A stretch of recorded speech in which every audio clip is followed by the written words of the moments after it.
In 2016, Donald Trump won his party's nomination thanks in part to statements that roiled the Republican establishment, such as it's time to admit the Iraq War was a mistake. Now, a review of documents filed by members of Congress reveals that the same Republican establishment that misled us into the Iraq War gathered recently at an island resort to celebrate the political power Trump's voters had brought to them. Alex Kotch broke the story for TYT Investigates, and he joins us now. Alex, tell us, if Trump's anti-war voters had been flies on the wall at the American Enterprise Institute conference, what do you think would have bothered them the most? Well, the two major themes that jumped out at me at the AEI conference were, one, kind of financial deregulation, especially the kinds of laws and the people who crafted the kinds of laws that led to the Great Recession of 2008. And the other theme was militarism. And Trump ran a campaign that was largely critical of Wall Street, and it was certainly a kind of non-interventionist platform. He hasn't demonstrated any desire to adhere to that platform or either of those platforms in his actual presidency. But assuming there are a large number of Trump voters who actually continue to not want to go to war with other countries, who continue to want the banks to take care of their own mess, I think they'd be pretty angry seeing just panel after panel of people who essentially set the economy up for a great crash and who got us into the Iraq and Afghanistan wars. Well, who would American Enterprise Institute have invited if they wanted to include the part of the conservative coalition that doesn't own oil companies or war machinery companies or Wall Street banks? Well, I'm not sure. I mean, they could have invited some more nativist type people. I don't think that would have been any better, and perhaps even worse. But I mean, a lot of the wealthy and a lot of the important and influence type people are going to be executives of major companies. They are going to be people in the Trump cabinet, many of whom were at this event and talked at the event. They are going to be people who have been in Washington for a long time and have a lot of connections and still manage to be consulted on various issues, even though they were horribly wrong in the last decade or two.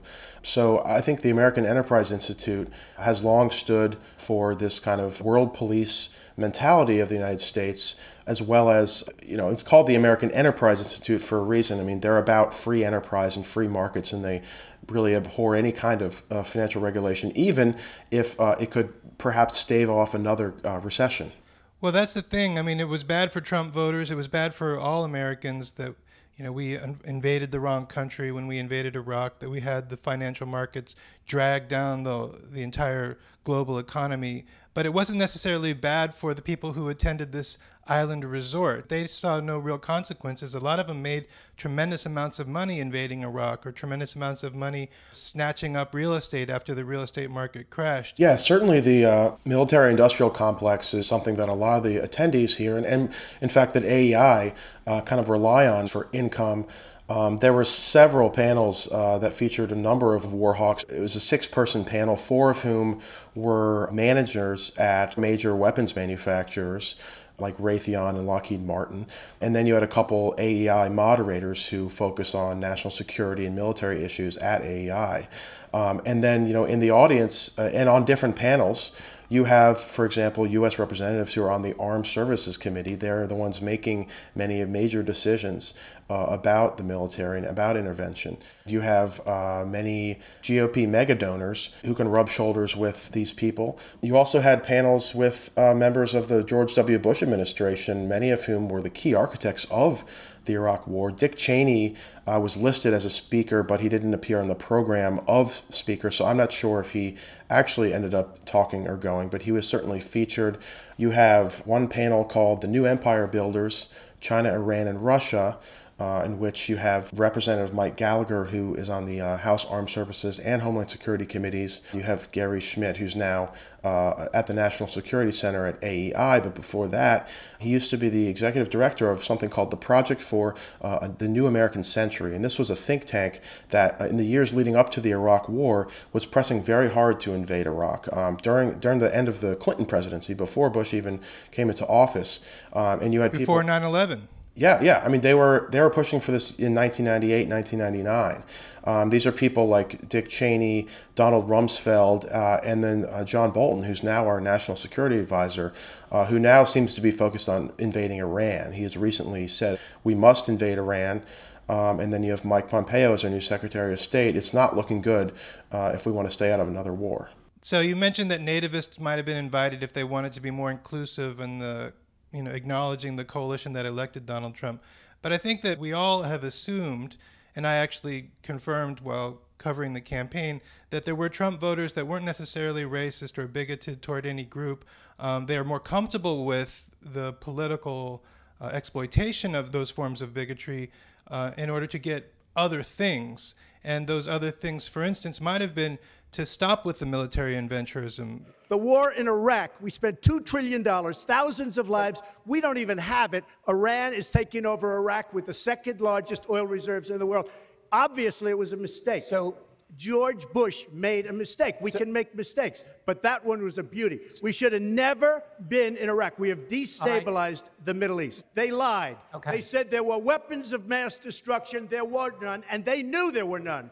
There were no weapons of mass destruction. All right. Governor Bush. Now you've got Prime Minister Benjamin Netanyahu of Israel giving, a public broadcast with allegations that Iran is secretly working on their nuclear weapons.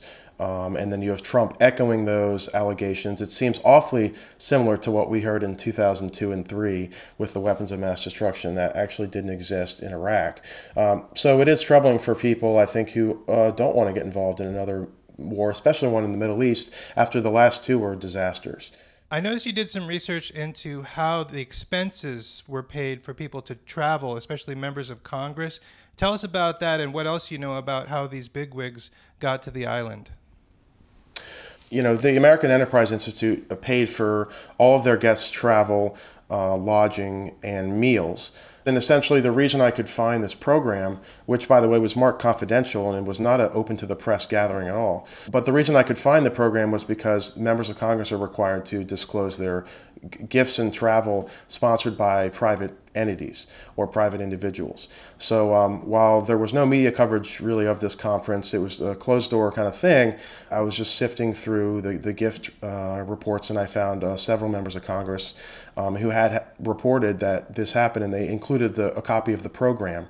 Considering the number of people on that program, I mean, AI is shelling out a lot of money once a year to bring in as high-ranking people as they can to discuss kind of what's next for the conservative agenda. And I should also note that people who are bankrolling AI in general, a lot of their biggest sponsors are some of the regular cast of characters among the GOP mega donors. We're talking about the Koch family, the Bradley family, Philip Anschutz, his family, and the Surly family, people who have been giving money to conservative causes for a long time now. It sounds a little bit like American Legislative Exchange Council. I mean, is this just kind of par for the course? The ruling elite get together with lawmakers and figure out how best to profit while governing us? Yeah, I think it's kind of maybe Alec on steroids a little bit, because instead of state legislators, you've got top-ranking members of the Trump administration. You have Mitch McConnell, you got Paul Ryan. So these are the leaders of Congress who are here, rubbing elbows with actually some members of the media. In fact, well, they weren't covering the event, but they are giving panel discussions and things with the people they're supposed to be covering in an unbiased way. We're talking about a luxury resort here with every meal costing at least $50 per head. I believe the hotel cost per night was $448. So this isn't chump change. These people are getting together at a kind of a self-congratulatory gathering with high-ranking officials and CEOs. We had Nikki Haley, the U.S. rep to the UN, Scott Pruitt, the EPA administrator, and Secretary of Commerce Wilbur Ross. Well, I'm just wondering, because they do know that a big part of the Trump coalition was unhappy about, at least maybe not unhappy when we invaded Iraq, they were unhappy with the results of invading Iraq. So I'm just wondering, why is it so important to have Elliot Abrams and Paul Wolfowitz and Dick Cheney at this event? I think you have to conclude in some sense that they're happy to have another war, and they kind of want to get the people who know how to start a war. Like I said, you had 4 people from the weapons manufacturing industry there. Clearly, I mean, their survival as businesses revolves around perpetual war and, sort of increasingly militarized United States. That's just an ideology for some people, and it's a way to make money. And I don't think that's anything different than the way they were thinking a decade or 2 decades ago. Why would you invite them to your conference if you don't kind of support their way of thinking? I mean, I'm just wondering if there's a more charitable interpretation here for some of these. Well, yeah, I mean, I'm sure there are some true believers about, spreading the United States democracy around the world. But if you're looking at the reality of things, I mean, look at the places that we've invaded, Iraq and Libya and Afghanistan. I mean, a lot of people would question whether we actually improved things or made it worse. We certainly killed a lot of people in the interim. And I don't think anyone in the right mind would say that's, killing civilians is a good thing. But I mean, you're seeing our policy that we're supporting Israel, which is inflicting damage on a lot of Palestinian protesters recently. We're supporting Saudi Arabia, one of our biggest clients in terms of buying weapons, and they're continuing to bomb Yemen, and they've unleashed probably the world's worst famine right now in that country. So I mean, at this point, you have to question someone who says, "Oh, we're just doing God's work and spreading democracy throughout the world," when you have these tragedies going on in several countries that we either invaded or were helping other countries invade.